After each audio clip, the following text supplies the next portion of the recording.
Good morning. Blueberry just finished eating his spinach and kale on top of the cage, and now he's going in to eat his seed and pellets inside. Blueberry is a very good eater. Today I'd like to talk about cages. I have 2 cages, one for each of my bird. They're tabletop types. So there's 2 types of cages for birds. The tabletops, which I have here, and the one that's floor standing. So the one on the floor usually have casters, and you can wheel it from room to room. They're very huge, sturdy, and big, and great for bigger birds. Birds are stronger with their beaks. So this type tabletop is portable. You can move it easier, even into your car if you need to, and it comes in all different shapes and sizes. I have a scallop top, which I like because I can put toys on top, and as you can see, I can even put some food bowls on top too. And whatever they toss out, it goes right down to the bottom of the cage to keep everything nice and neat and tidy. So this type of cage I really like for my birds because I like the wiring, which is the bars here, to be very sturdy, and I give it a pinch test. So I pinch it together, try to bend it, and it's not easily bendable. So I know it's a very sturdy cage. And this is because it's a horizontal bar. And then I have this vertical bars coming down to reinforce it. That makes it very sturdy. So if I didn't have these vertical bars down here in the front, and I only had the horizontal bars, when I squeeze it together, it would not be as sturdy. So I like this design very much. On the side it has some vertical bars. It's quite difficult to find bird cages nowadays to have all 4 sides to be horizontal bars. But there is a brand that makes it, and the price is a little bit more expensive than this type. So if you can afford to have the biggest and the largest size, which is more steady and sturdy for your bird, that is the best pick. And depending on the size of the birds, I have budgies here, so 3/8 to 1/2 inch spacing for the bars is ideal. So if you have smaller birds, you want the spacing to be smaller so their heads and feet don't get caught easily. I recommend the horizontal bars because budgies tends to like to climb to get to place, and just like now you see, Blueberry was hopping onto the side of the bars, and with the vertical bars they would just slide down because there's so much of a grip.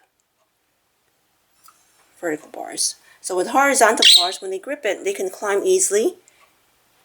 So that's why I prefer the horizontal bars. Some cages open up on top, which allows the birds to come out, and they have a perch, and that becomes a playpen or play gym for them. Here comes my Blueberry. You finished with your breakfast? Was that good? That was very good. So you ate your kale, spinach, and your seeds and pellets. Okay, go on and play. As we were saying, with the cages, there's different types and shapes. The 4-sided cages are recommended for birds because the round cages don't give them a sense of security. As you can see, I have my cages against a wall. That's the ideal placement for a cage, because if you place a cage in the middle of the room, there's a lot of traffic and the birds don't get a sense of which side of the cage that they can stand and make sure they have complete privacy.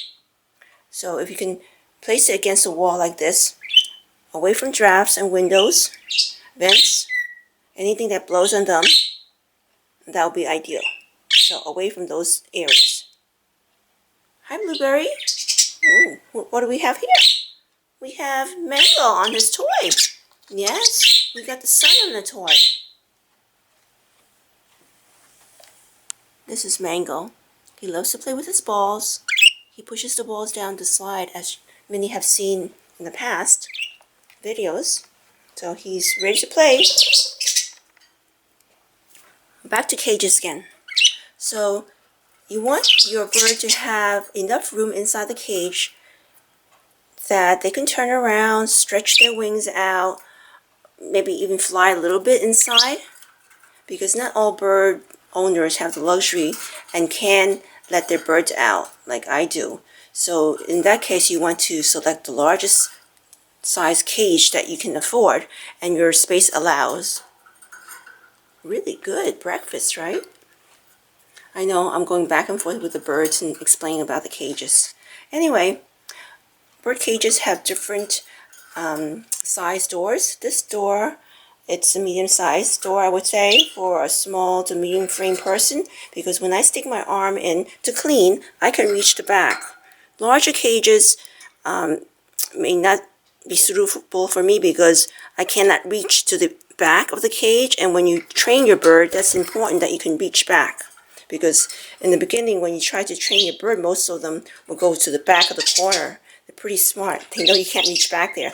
But with this type of cage, I can reach to every corner of the cage. The opening tends to be a little smaller, but that's okay with me. But if you have larger arms or you're a larger built person, you might have difficulty putting your arms in and cleaning up the cage. So if they have cages on display, open the door, reach in to see where you can reach and where you cannot. See how comfortable and how easily you could reach the different areas of the cage. That would help you determine if that cage is suitable for you. And I like this cage style because the base right here is very snug with the base of the wiring.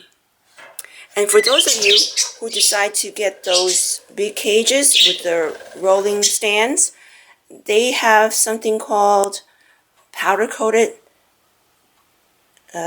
wiring, which is very good. And if it's made for a bird, it should be non-toxic. And they sometimes have a gauge number. So gauge number is the thickness of the bars of wiring. So the higher the number, the thinner the wiring. So if you have a high number, that means your wire is going to be thin. If you have a low number, that means your wiring or the bars will be thick. So it's just the opposite of what you think. So getting back to the doors, some doors are this size and it opens outward and you close upward. So it's very simple, but if you have a bird that's very feisty and strong, they may escape. So I recommend a lock. A lock on here, or a twist tie to make sure that they don't escape. And some cages have two doors in the front, one big one and one smaller one for easy access to clean the cage. This one has two side doors to put the water and food in, and it slides up and down. Some birds are very smart. They're able to open this sliding up and door mechanism and then come out. So be aware of what the capabilities of your bird. And if you find that they're able to lift this sliding door up, put a lock, put a twist tie on it.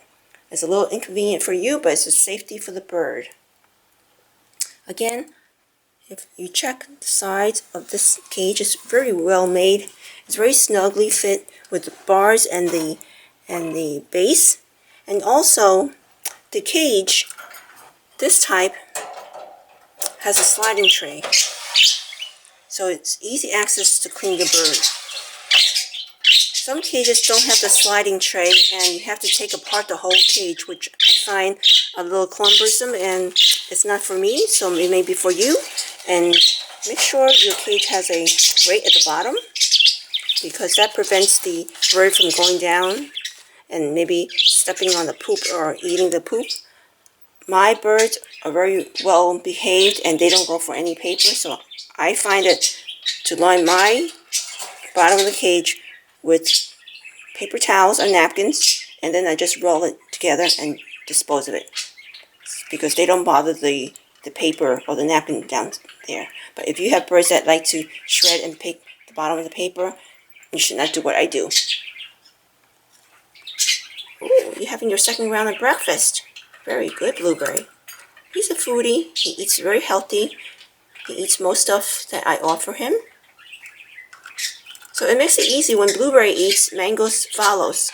So if you can get one bird to eat a new food, the next one will follow. What are you doing? Are you playing? You just threw down your camera. You want to say hi to everybody, Mango? You're rubbing your head. You have an itch. This is Mango. You want to say anything to all the YouTube viewers? Want to say hi? Hi, baby. Can I just... Let's go teeth. Let's push up there.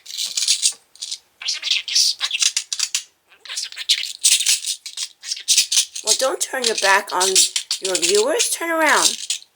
Can Mango turn around? Okay, my camera got too close to his back. Where's your choo-choo train? You want to play with your choo-choo train? Here comes my blueberry.